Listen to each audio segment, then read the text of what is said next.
사도신경 하심으로 신앙 고백하겠습니다.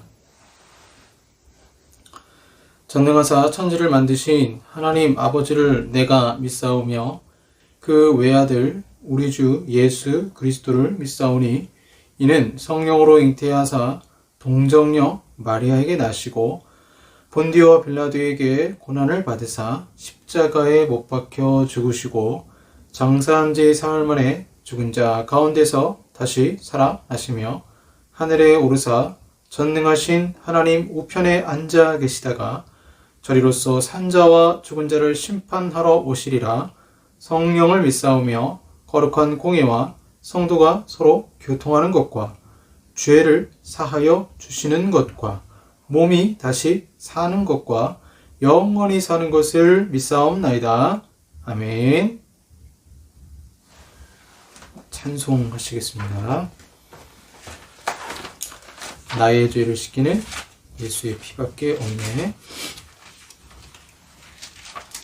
찬송가 252장입니다.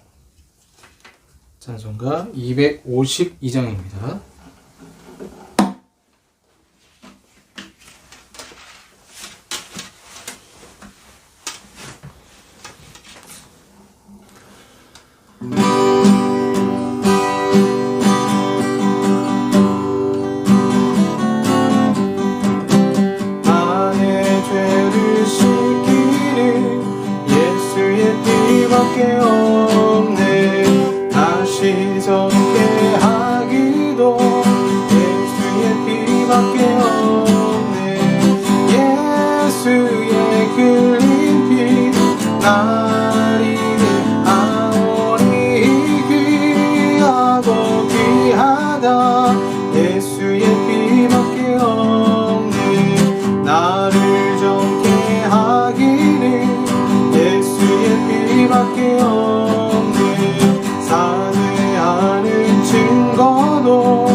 기도하겠습니다.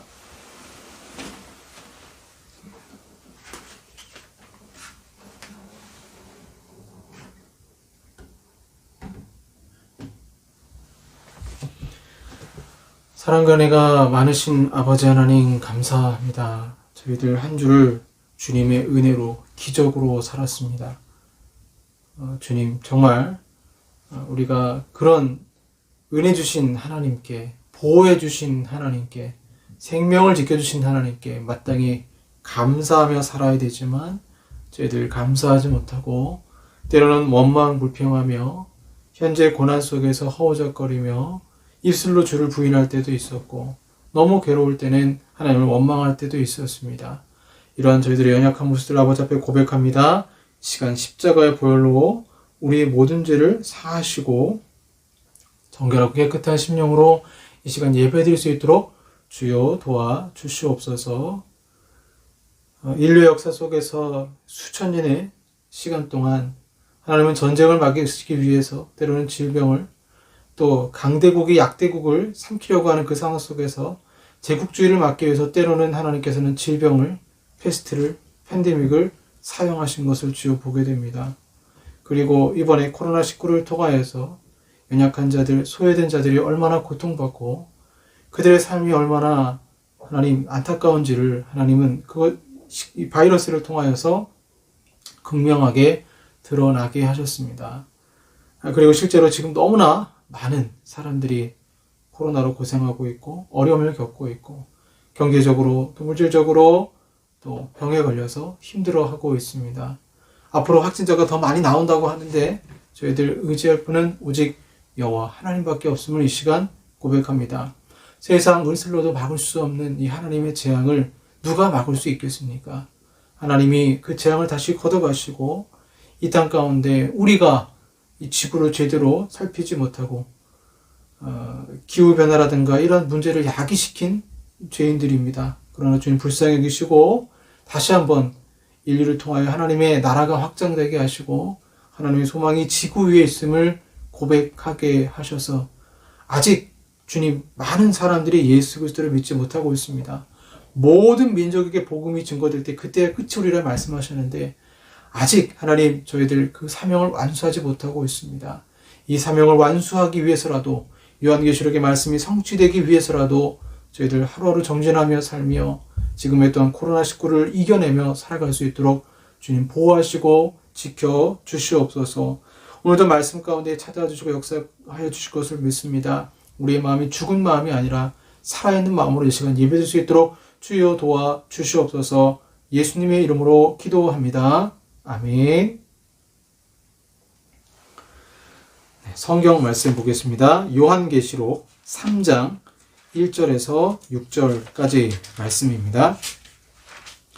요한계시록 3장 1절에서 6절까지 말씀입니다. 제가 가진 성경 신약 401쪽이 되겠습니다. 요한계시록 3장 1절에서 6절까지 말씀입니다.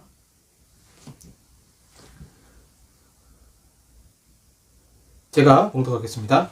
사대교회 사자에게 편지하라.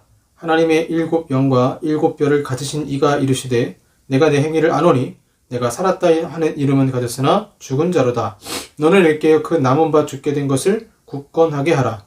내 하나님 앞에 내 행위에 온전한 것을 찾지 못하였노니 그러므로 내가 어떻게 받았으며 어떻게 들었는지 생각하고 지켜 회개하라. 만일 일깨지 아니하면 내가 도둑같이 이르리니 어느 때에 내게 이르는지 내가 알지 못하리라. 그러나 사대에 그 옷을 더럽히지 아니한 자 몇 명이 내게 있어 흰 옷을 입고 나와 함께 다니리니 그들은 합당한 자인 연고라. 이기는 자는 이와 같이 흰 옷을 입을 것이요 내가 그 이름을 생명책에서 결코 지우지 아니하고 그 이름을 내 아버지 앞과 그의 천사들 앞에서 시인하리라. 귀 있는 자는 성령의 교회들에게 하시는 말씀을 들을지어다. 아멘. 네, 오늘은 사대교회의 말씀, 요한계시록에 나오는 7교회 중에 사대교회 말씀 살펴보겠습니다. 제가 지금도 잊지 못할 아름다운 광경이 있습니다. 벌써 20년 전이네요. 20년 전에 제가 중국을 간 적이 있어요. 21일 동안 그때 뭐 선교단체 3개 이렇게 연합을 해서 좀 무식한 방법이죠. 그냥 가서 복음을 전하는 겁니다. 중국 사람들 붙들고 그 사형리 말씀 가지고 복음을 전했던 그런 기억이 있는데 제가 그때 간 지역이 그 황하강 유역 근처에 있는 토족이었습니다. 토족. 뭐 북경의 뭐 교통대학인가요? 거기도 갔었는데 그 황하강 위쪽에 있는 토족 마을을 갔습니다. 거기 이제 밤에 하늘을 보니까 정말 하늘의 별이 무수히 쏟아진다는 말이 이런 말이구나. 한국에서 볼 수 없었던 아름다운 그런 수많은 별들을 본 적이 있습니다. 그 별을 볼 때 제가 어린 시절이 떠올랐어요. 제가 어렸을 때 이 안암동 고대병원 뒷동네 산동네 살았는데, 그 산동네에 이제 저희 집에서 산 위에 있으니까 창문 너머로 딱 보면 남산타워가 보였어요. 그 남산타워에 밤에 이제 남산타워 불빛이 딱 비춰지고 주변에 빨간 십자가가 굉장히 많았습니다. 좀 그러면서 굉장히 위로를 느꼈어요. 꿈을 키웠습니다. 소망을 가졌었는데, 그 밤하늘의 아름다운 별처럼 또 그 남산타워와 보이는 그 수많은 교회의 아름다운 불빛처럼 그러한 것들이 제 어린 시절에 참 위로가 되었고 꿈이 되었습니다. 신학교 다닐 때 소설가 김병년 목사님 강의 중에 이런 말씀을 자주 하셨어요. 멀리 있는 산이 아름답습니다. 멀리 있는 산은 멀리서 보면 아름답죠. 하지만 가까이 가서 보면 그곳에서 펼쳐지는 양육강식의 세계, 병든 나무들, 온갖 해충들이 있습니다. 사람의 관계도 멀리서 보면 아름답지만 깊이 알게 되면, 가까워지면 실망하게 되죠. 저 하늘의 아름다운 별들을 보면서 아름답다 이렇게 얘기하겠죠. 그런데 우리는 그 별빛에 속고 있습니다. 밤중에 바라보는 하늘의 별빛은 지금 빛을 비추는 빛이 아니죠. 그러니까 지금 내가 보고 있는 별빛은, 그 빛은 5년 전이나 10년 또는 20년 전에 그런 빛일 수도 있고요. 또 그 별이 사라지고 난 뒤에 이미 그 별은 사라졌지만 빛의 속도가 있잖아요. 그 속도에 따라서 사라졌지만 빛은 보게 되는 그런 경우도 있습니다. 오늘날 이와 같은 별빛의 상황과 비슷한 일들이 교회에서 일어나고 있죠. 제가 어린 시절 고대 뒷산에서 바라본 남산타워를 중심으로 한 수많은 교회들의 십자가, 그 빛이 아름답지만 교회 종탑이 빛난다고 해서 모든 교회가 살아있는 것은 아닙니다. 별빛이 5년, 10년, 20년 전에 비친 것처럼 교회들은 멀리서 보면 밝고 환하게 빛나는 것 같지만 사실 그 빛은 환영인 경우가 있죠. 그것은 죄와 거짓 교훈에 의해 교회의 빛이 이미 다 사라지고 난 지 오랜 후까지 남아있는 과거의 흐릿한 빛에 지나지 않습니다. 오늘 본문에서 주님은 무서운 말씀을 하십니다. 사대교회를 향해서 내가 살았다 하는 이름은 가졌으나 죽은 자로다. 너는 죽은 교회라는 것입니다. 얼마나 많은 교회들이 종탑을 올리며 빛을 비추지만 과연 하나님 앞에 살아있는 교회인지 아니면 죽은 교회인지, 마치 저 하늘의 별빛처럼 5년 전, 10년 전에 살아있는 빛을 우리에게 방출을 하지만 이미 지금은 죽어있는 그런 별은 아닌지, 죽어있는 교회는 아닌지 오늘 사대교회 말씀을 통해서 살펴볼 필요가 있다는 거죠. 가끔 어떤 성도님들이 저에게 교회를 소개해달라고 합니다. 어느 교회를 갈까요? 어느 교회를 갈까요? 그럼 저는 페이스북이라든가 이제 인터넷 검색 사이트는 다 나오지 않으니까 페이스북도 검색해보고 다 하면 몇 가지 이제 정보가 나오죠. 그러면 제가 요즘 느끼는 것은 참 교회를 추천하기가 힘들어졌어요. 그냥 가까운 교회 가서 말씀 잘 들으세요, 예배 드리세요 하면 저도 편하죠. 그런데 하도 요즘에 건강하지 못한 교회가 많고 또 이상한 교회들이 많다 보니까 잘못 소개했다가 또 혹시 이단에 빠지는 건 아닌가, 또 이상한 목사님 만나는 거 아닌가, 이상한 교회의 그런 흐름들을 만나는 것은 아닌가라는 그런 생각들이 자꾸 제 머릿속에 떠오르니까 검증되지 않은 교회를 소개하는 것이 굉장히 어려워졌습니다. 그래서 사실 교회에 제일 중요한 건 목회자잖아요. 그 목사님이 어떤 신학을 가지고 있고 어떤 생각을 가지고 있는지가 굉장히 중요하거든요. 왜냐하면 목자와 양의 관계에서 꼴을 먹어야 되기 때문에 그런 의미에서 참 교회를 소개해 준다는 것 쉽지는 않은 것 같아요. 왜냐하면 겉으로 보면 살아있는 것처럼 보이지만 실제 들어가 보면 죽어있는 교회들이 너무나 많고, 겉으로 보면 굉장히 큰 교회고 웅장한 교회지만 안으로 들어가 보면 죽어있는 메시지가 너무나 많기 때문에 교회를 추천하기 힘든 시대에 우리는 살고 있죠. 교회를 업계로 보는 것은 이상한 일이지만 통계청에서 조사할 때 교회를 자영업으로 볼 경우 국내에서 가장 많은 자영업으로 보면 교회는 4위를 기록하고 있습니다. 5위 편의점, 4위 교회, 3위 치킨집, 2위 카페, 1위가 미용실이라고 합니다. 통계상 4위이죠. 그러니까 뭐 교회가 편의점보다 많다는 말이 거짓말이 아닌 거죠. 그런 상황 속에서 코로나 이후로 문 닫는 교회가 많아졌습니다. 재정적 어려움으로 문을 닫고 코로나로 문을 닫고 점점 개척하기 어려운 시대죠. 그리고 한편으로는 얼마나 많은 교회들이 하나님의 영광을 잃어버리고 있는지 통계상 폐업률을 보다 보면 살아있다고 하나 죽은 교회가 얼마나 많을지 생각해보면 참 안타까운 마음이 들 뿐입니다. 두아디라에서 남쪽으로 약 48km 떨어져 있는 사대는 팩톨로스강 근처에 있는 트몰로스 산지에 위치해 있습니다. 이 강에는 금이 많았기 때문에 사대는 고대 세계에서 가장 부요한 도시 가운데 하나가 될 수 있었고, 과거의 사대는 리디아 왕국의 수도였고, 그 리디아 왕의 이름이 크로이소스였는데 아주 유명한 사람이죠. 이 크로이소스, 부의 상징입니다. 그래서 농담으로도 크로이소스 같은 부자라는 농담을 했다 그래요. 사대는 음화와 금화 최초로 제조한 도시로 알려져 있고 전생에 따르면 양모 염색 기술이 사대에서 최초로 개발되었다고 합니다. 그런 막대한 부를 소유한 도시는 돈이 많으니까 재산을 지켜야 되겠죠. 그 지역 또한 천혜의 요새였고, 페르시아가 공격을 했을 때에 자만했던 거죠. 우리는 천혜 요새니까 이 성벽을 누가 올라갈 수 있어? 그런데 페르시아가 전문 그런 이 산악 전문가를 고용을 해서 산을 오른 거죠. 올라서 페르시아 군대에 당하게 됩니다. 그리고 나중에 세월이 흘러서 로마의 지배를 받게 되는데 큰 지진이 일어나게 되고, 그 큰 지진으로 사대는 이제 과거의 영광을 점점 잃어버리기 시작했습니다. 쇠락해가는 도시, 사대가 쇠락해가는 그 도시의 모습처럼 사대 교회도 죽었다. 주님은 너희가 이미 죽은 교회다라고 말씀을 하고 있습니다. 사대 교회가 어떻게 타락했는지 정확하게 나오지 않지만 아마도 우리가 지금까지 살펴본 여러 교회의 타락한 모습을 다 가지고 있었습니다.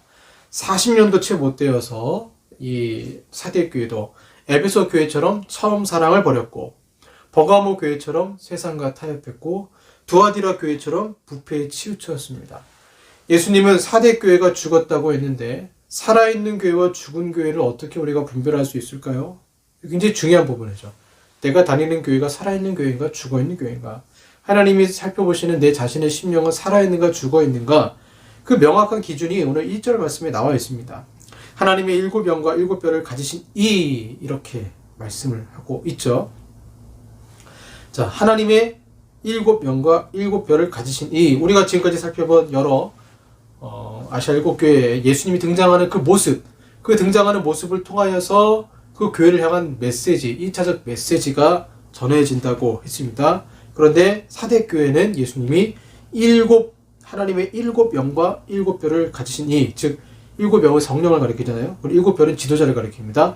7영과 7별, 성령에 충만한 사람, 지도자를 보내시는, 성령을 보내시는 예수님의 모습을 등장을 시키고 있습니다. 다른 교회는 심판부터 얘기하는데 왜 이 교회는 7별, 그 다음에 7영을 얘기하시는가? 죽어있기 때문이에요. 당장 죽어있으면 급하게 빨리 살려야 될 필요가 있는 것이죠. 그럼 왜 사대교회가 죽었는가? 이는 교회에 7영도 없고 7별도 없기 때문입니다. 다른 교회는 심판의 메시지부터 등장하는데 사대교회는 처음부터 죽은 상태였기 때문에 심판이 필요 없어요. 요즘 들어 제가 운전하다 보면 앰뷸런스 차, 구급차 소리를 많이 듣게 돼요. 그럼 문득 생각되는 게, 또 코로나 환자가 또 발생했구나 생각할 정도로 구급차를 자주 보게 됩니다. 거의 죽어가는 교회, 아니 이미 죽은 교회를 향한 심판의 메시지를 할 필요가 없어요. 그들에게 당장 필요한 것은 산소, 인공호흡기를 달고 환자를 살리는 것이 급한 거죠. 그래서 주님은 사대교회를 향해 너희들은 처음부터 죽었는데 살아나야 되지 않겠느냐? 그럼 어떻게 살릴 것인가? 7영과 7뼈를 가지신 예수님을 영접하면 됩니다. 즉 살아있다는 증거는 교회 공동체적으로 봤을 때 성령 충만하냐, 또 성령 충만한 7별 지도자가 있느냐에 달린 것이죠. 사대교회의 슬픈 현실에 직면하고 있습니다.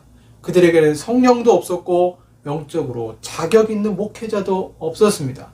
그들에게는 경건한 지도자가 없었습니다. 그들은 진리를 사랑하지도 않고 알지도 못하는 지도자 아래에서 그릇된 길로 나아갔습니다. 그들 안에는 성령의 생명과 능력이 존재하지 않았고 성령의 능력 주심과 깨우침의 사역이 완전히 중단되어 있습니다. 죽었어요. 교회가 살고 죽었다는 기준이 무엇일까요? 바로 말씀드린 두 가지. 성령 충만한가? 그리고 성령 충만한 목회자, 지도자가 교회에 있는가라는 거죠. 그런데 문제는 외견상으로는 그 교회가 살았는지 죽었는지 알 수가 없다는 것입니다. 왜냐하면 예수님의 표현이 이렇게 나와요. 살았다 하는 이름은 가졌으나 죽은 자로다. 살았다 하는 이름은 가졌으나 죽은 자로다. 사대교회는 인간의 눈으로 보기에는 멀쩡해 보입니다. 성령 충만을 대신할 방법은 얼마든지 있죠. 이는 사람을 속이는 방법인데 사대교회는 돈이 많잖아요. 그럼 그 돈으로 얼마든지 자신의 죽음을 살아있음으로 속일 수 있어요. 성령 충만하지 않으니까 비싼 악기와 시스템으로, 음악이라는 것으로, 감동으로 성령 충만한 척 할 수 있습니다. 공교화된 교육으로 속일 수도 있습니다. 목회자도 얼마든지 자신이 성령 충만한 척 할 수 있습니다. 어느 책에 보니까 죽은 교회인지 아닌지를 분별하는 방법을 이렇게 얘기를 하고 있어요. 종교적인 전통을 기계적으로 따를 뿐 참된 믿음이 없는 교회, 예전과 형식에만 관심이 있고 참된 예배는 없는 교회, 사회적인 문제를 해결하고 공공의 복지를 증진시키는 일에만 전념할 뿐 삶을 변화시키는 복음의 능력을 전하지 않는 교회, 하나님의 말씀보다 사람들의 견해와 유행만을 따르는 교회, 영적인 것은 추구하는 척 신용만 하고 온통 물질적인 것만을 추구하며 성령의 가르침을 온전히 따르지 않는 교회, 거룩함을 추구하려는 열망이 없는 교회, 이런 교회들은 모두 죽었다. 성령 충만하지 않으면 살아있는 척 하기 위해 활동은 많이 하지만 그 안에는 생명력이 없는 것입니다. 교회가 살아있다는 것 심플해요. 곧 성도 한 명이, 더 중요한 것은 목회자 한 사람이 성령 충만한 거예요. 그러니까 우리가 신앙 그러면 어렵게 생각하는데 사실 그렇게 어려운 게 아니죠. 그냥 내가 성령 충만하고 목사님 성령 충만하고 교회가 성령 충만하면 돼요. 예전에 이우재 교수님 백석대학교 강의 중에 그런 얘기 하시더라고요. 은혜가 있으면 됩니다. 교회는 진짜 은혜만 있으면 돼요. 교회가 은혜가 넘치면 성도들은 모이게 되어 있고요. 교회가 은혜가 넘치면 말씀을 듣기 위해서 사람들이 모이게 되어 있어요. 근데 은혜가 없으면 시스템에 의지하고요. 어떤 교육 제도에 의지하고요. 오카노 목사님도 말씀하셨지만 제자 훈련으로 사랑의 교회가 부흥한 게 아니죠. 오카노 목사님이 메시지가 있었습니다. 성령 충만한 한 사람 종이 있었어요. 그러니까 교회가 부흥하지 무슨 그런 것도 없이 시스템만 잘 가꾼다고 음악적으로 훌륭하기만 한다고 전혀 그런 거는 소용이 없죠. 정말 심플하게 내가 성령 충만하고 목사님 성령 충만하고 교회가 성령 충만하면 복잡한 무슨 제도가 필요한 것도 아니고 다 자원해서 하나님 말씀 가지고 의미 있는 활동을 하게 되어 있습니다. 하지만 목자와 성도를 죽이는 것은 너무나도 뻔한데도 사람들은 이를 잘 이기지 못합니다. 허물과 죄로 죽었던 너희를 과거의 옛사람으로 돌아가는 거예요. 그래서 죄로 죽는 것입니다. 허물로 죽는 것입니다. 세상과 타협하고 죄를 허용하고 곧 교회를 죽이는 것, 성도를 죽이는 것은 내가 성령 충만하지 못한 것은 딱 하나, 죄 때문에 죄. 죄 때문에 교회 지도자도 공동체도 성도도 죽어가는 것입니다. 사대교회는 겉으로는 여전히 종교적인 모양을 갖추고 있었습니다. 그들은 도시의 사회적인 문제들을 해결하는 데 도움을 주고 자선을 베풀거나 지역사회를 위한 봉사활동도 벌였습니다. 그러나 주님은 내가 내 행위를 아노니 라고 말씀하고 나서 곧바로 죽은 자로다. 행위가 없다는 게 아니에요. 행동은 뭔가 하고 있어요. 부유하잖아요. 행동을 하고 있지만 너희들의 이미 죽었다. 죽은 시체가 움직이고 있다는 것입니다. 이게 얼마나 주님 보시기에 아이러니한 모습이겠어요? 행동은 그럴듯하지만 죄를 해결하지 않는 그들의 모습은 주님 보시기에 위선이 가득한 것이었죠. 성령 충만하지 않으면 그 안은 공동묘지일 뿐입니다. 삼손이 하나님의 영이 떠난 것을 눈치채지 못한 것처럼 그렇게 죽은 교회는 자신이 죽었음을 인지 못하고 거의 다 죽은 상태가 되고 만 것이죠. 그렇다면 어떻게 거의 죽어가는 교회가 살릴 수 있을까요? 오늘 본문에 너는 일깨어 이렇게 나오고 있습니다. 너는 일깨어 그 나음바 죽게 된 것을 굳건하게 하라. 내 하나님 앞에 내 행위에 온전한 것을 찾지 못하였노니 그러므로 내가 어떻게 받았으며 어떻게 들었는지 생각하고 지켜 회개하라. 만일 깨지 아니하면, 깬다는 말이 계속 나오죠. 깨지 아니하면 내가 도둑같이 이르니 어느 때에 내게 이르는지 내가 알지 못하리라. 일깨야 됩니다. 정신을 차리고 일어나야 됩니다. 본문에는 일깨라고 말하고 있어요. 일깨라, 일어나 굳건하게 하고 영적인 가치를 지닌 것을 조금이라도 견뎌내는 것이 필요하고, 생각하고 말씀 생각하고 은혜 받은 그 진리의 말씀을 생각하는 거예요. 그래서 마지막으로는 회개하라는 것입니다. 회개하지 않은 교회는 주님이 도적같이 오시고, 회개하는 교회는 도적같이 오시는 것이 아니라 이미 알려주시고 오신다는 거예요. 위로의 말씀으로. 저는 오늘 말씀 묵상하면서 이런 생각이 들었습니다. 정말 많은 교회들이 죽어가고 있고 화려함으로 그 죽음을 회칠한 무덤처럼 포장하고 있습니다. 7영과 7별, 성령 충만함과 그에 따른 성령 충만한 지도자가 없는 교회에서 신앙생활하는 성도들이 얼마나 불쌍합니까? 저는 한 교회에 정말 살아있고 죽었다라는 것은, 성령 충만한 성도가 그것에 딱 가면 알아요. 하나님의 말씀을 사모하는 사람이 죽어있는 교회 가면 금방 알아요. 아, 이 교회는 죽어있는 교회구나. 영적 교만으로 얘기하는 게 아니고요. 이 교회는 죽어있는 교회구나. 아, 이 교회는 살아있는 교회구나. 금방 알 수가 있죠. 이렇게 죽어있는 교회들을 향해서 주님은 일깨어라, 깨어라 말씀하십니다.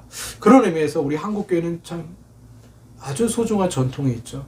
말씀 사경회입니다. 말씀 사경회. 말씀 사경회 굉장히 좋은 것 같아요. 부흥회 말고요. 말씀 사경회. 한국교회는 이 말씀 사경회를 통해서 부흥의 역사가 일어났습니다. 그래서 1년에 2차례, 봄에 또 가을에 말씀 사경회를 통해서 자신을 뒤돌아보고 그 말씀을 통해서 회개의 눈물을 쏟았어요. 그게 과거의 사경회였어요. 과거의 사경회는 말씀 듣고 회개하는 거였어요. 지금을 싫어해요. 지금의 사경회는 부흥회라고 바꿔서 말씀 듣고 복 받는 걸로 바뀌었어요. 그러니 교회가 일어납니까? 교회가 일어나는 게 아니고 물질이 일어나는 거죠. 물질이 일어나기를 바라는 거죠. 청소년들, 또 어린아이들, 코로나 이전에 어떤 모습이었어요? 교회에서 여름 성경학교를 하고 수련을 하면 저는 많이 봤어요. 그렇게 눈물을 흘리고, 초등학교 2학년 아이가 예수 그리스도의 십자가를 경험하고 눈물을 흘리고 펑펑 회심하는 그 장면이 지금도 떠오릅니다. 청년들이 말씀을 통하여서 성령 충만받고 회개하는 역사가 일어났어요. 코로나 이전의 교회의 아름다운 풍경의 모습이었습니다. 일깨어, 말씀을 통해 일깨어서 심령들이 살아났어요. 땅을 갈아엎었습니다. 그런 일들이 반복적으로 한국교회에 있었기 때문에 거의 죽을 뻔하다가 다시 살아나고, 거의 죽을 뻔하다가 다시 살아나는 역사들이 있었습니다. 아무리 봉사활동을 많이 하고 수많은 예배를 드린다 해도 깨어남이 없으면 매너리즘이 되고 맙니다. 매너리즘이 되고 말아요. 그래서 자신들은 습관적인 행동을 통해 착각에 빠져 있어요. 나는 살아있다. 그러나 사경이나 수련을 통해서 죽어가는 내 자신의 모습을 발견하게 됩니다. 제가 새벽 3시에 일어나서 차를 몰고 구리로 갑니다. 구리에 가서 캠프 대기를 하다 보면 기도하다가 이제 들어가게 되는데 잠이 들깨어 있죠.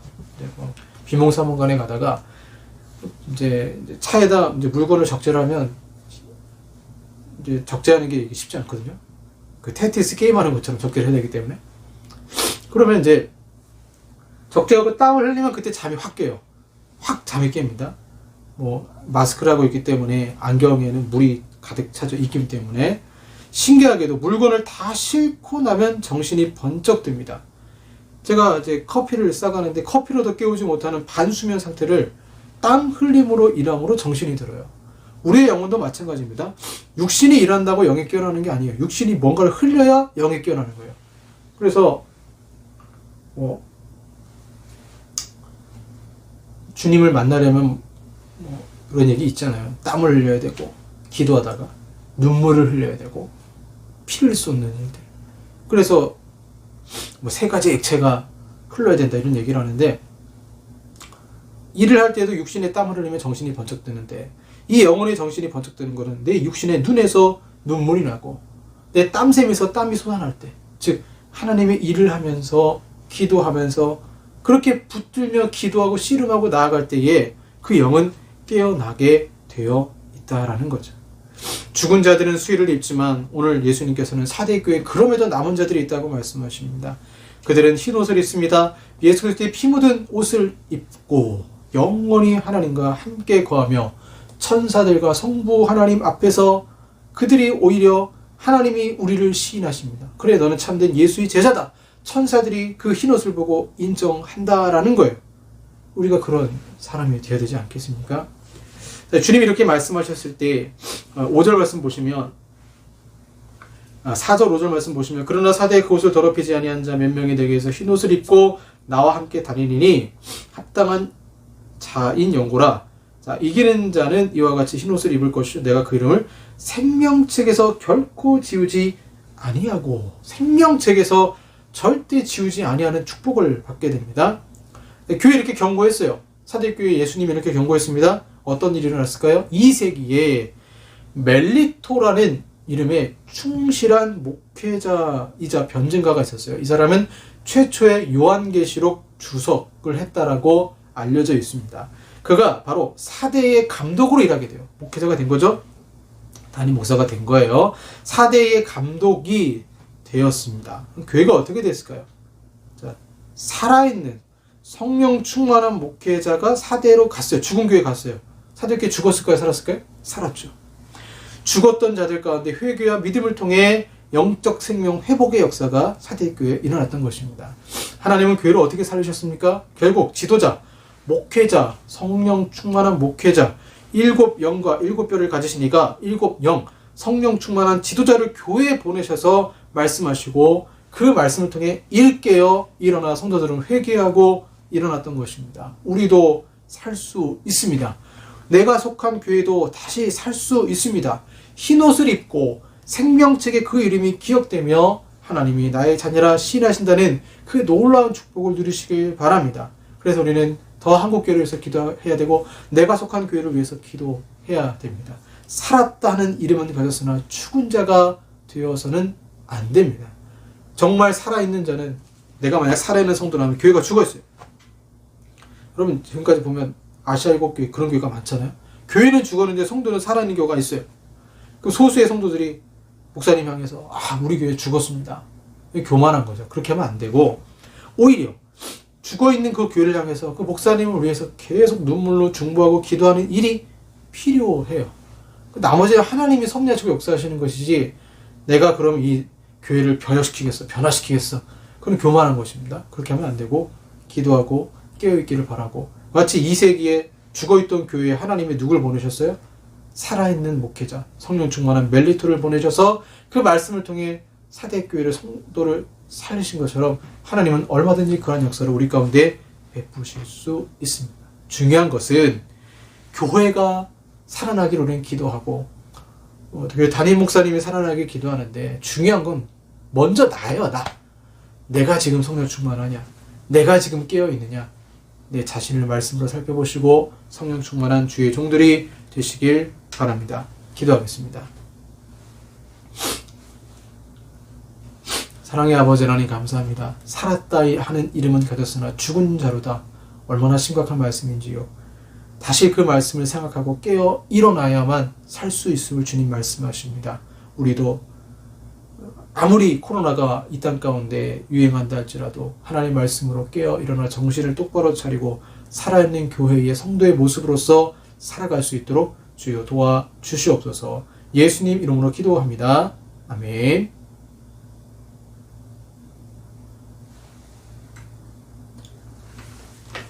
허무한 시절 지날 때 찬양하시겠습니다.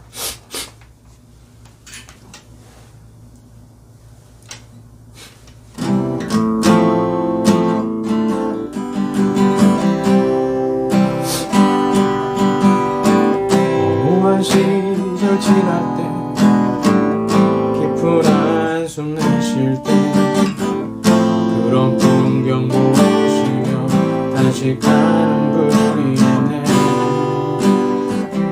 고와 같이 너희를 버려두지 않으리. 내가 너희와 영원히 함께하리라. 성령이 오셨네.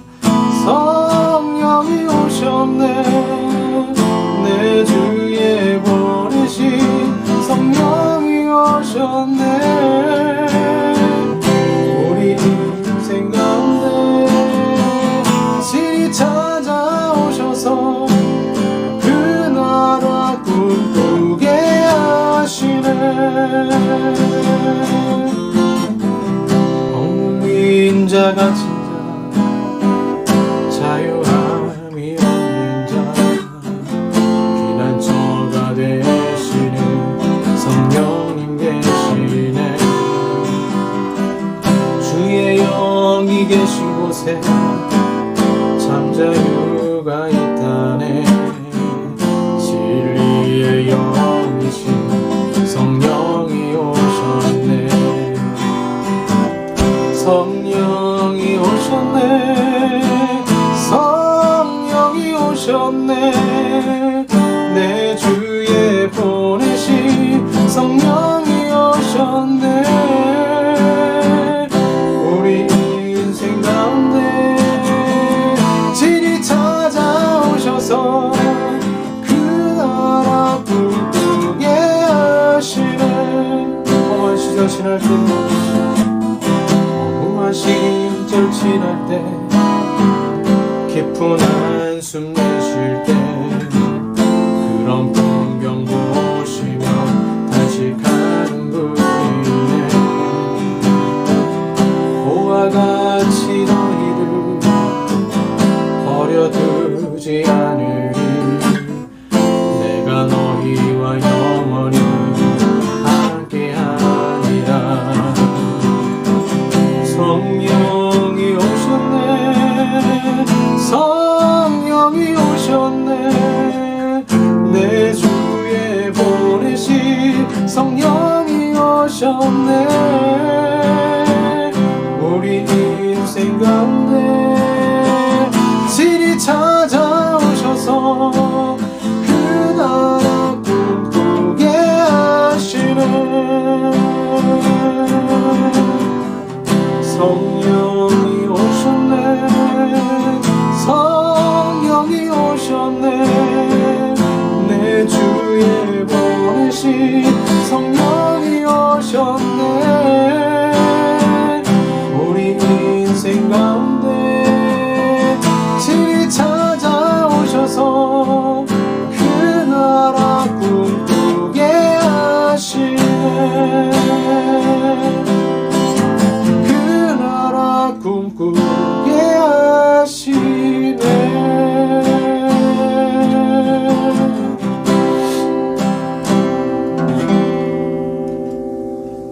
기도하겠습니다.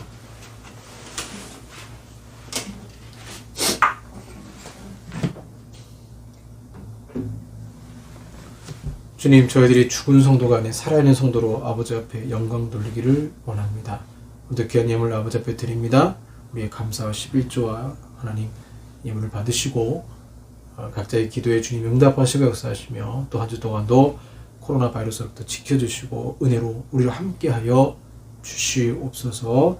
우리의 깊은 탄식과 간구 가운데 함께하시고, 또한 병든 자 있습니까? 고통받는 자 있습니까? 마음에 억눌림 당한 자 있습니까?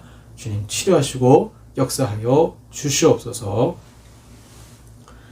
지금은 우리 구주 예수 그리스도의 은혜와 성부 하나님의 사랑하심과 성령 하나님의 교제교통 역사하심이 죽은 성도가 아닌 살아있는 성도로 하나님께 영광 돌려나는 우리 사랑하는 나눔교회 성도들과 한국교회 위에 영원토록 함께 있을지어다. 아멘.